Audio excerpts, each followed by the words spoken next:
翠園咧屬於我哋呢度咧一個比較熱門一個地標嘅豪宅屋苑啦。咁呢度咧之前咧個交投咧都係非常暢旺，其實成交量咧都好多。咁啊都其實最近都冇乜一個好多盤選擇。今日咧同大家咧參觀一個新放盤嘅三房，而且呢間咧係可以一個望到山景嘅向南嘅三房。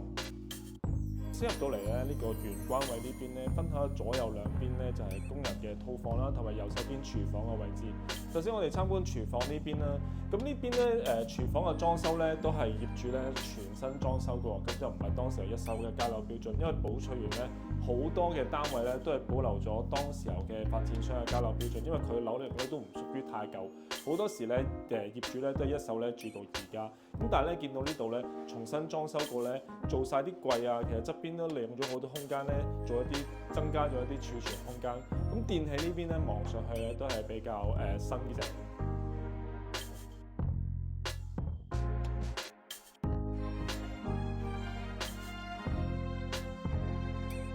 咁另外一邊就係個工人套房啦。寶翠園咧出名比較實用啦，就連佢工人嘅套房咧都屬於咧我見過一啲熱門1000尺嚟講咧，佢都屬於個空間感比較大。咁通常咧業主咧都會將個床架啦做上去，下面咧做翻啲櫃啦，增加個收納空間，好多個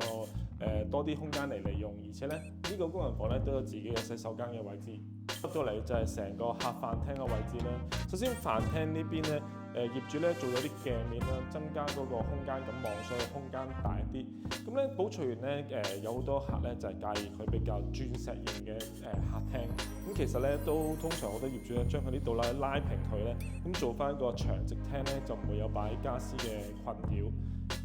咁呢個單位咧，業主咧已經重新裝修過啦，都可以見到咧做咗啲燈槽啊、地板啊，都係唔係原本嘅，都係全部裝修過噶啦。咁咧電視機可以擺喺呢邊，咁梳化咧擺喺呢邊咧，每日坐喺度咧望出咧就係望到一個香港大學啦，同埋一個向南嘅山景。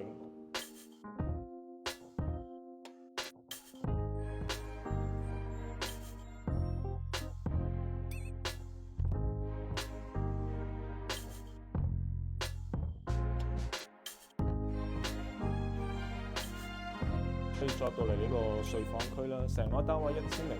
尺，本身係一個3房1套嘅設計嘅。咁咧，首先我哋參觀右手邊呢個洗手間嘅空間。寶翠園咧呢邊咧所有嘅洗手間咧都係有窗嘅，都係微廁，因為比一般新樓好好多。首先我哋入到嚟第一個睡房嘅位置，咁寶翠園咧都出名廳大房大㗎啦。就算呢啲細房咧，每一間咧都係放到側邊放到衣櫃啦。見到呢度咧都做咗啲入牆嘅書台，擺到張床，同埋咧每一邊咧都有窗台嘅位置。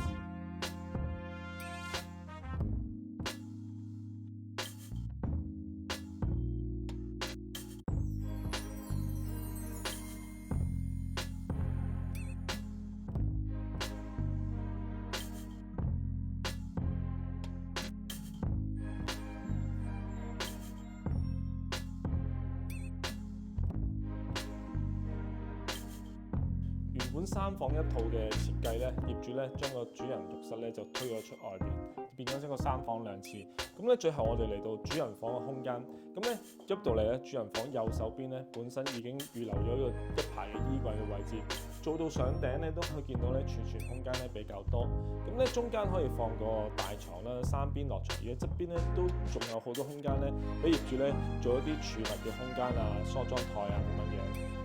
坐喺主人房呢個窗台咧，望出去咧就可以見到咧遠處嘅海景啦，同埋山景。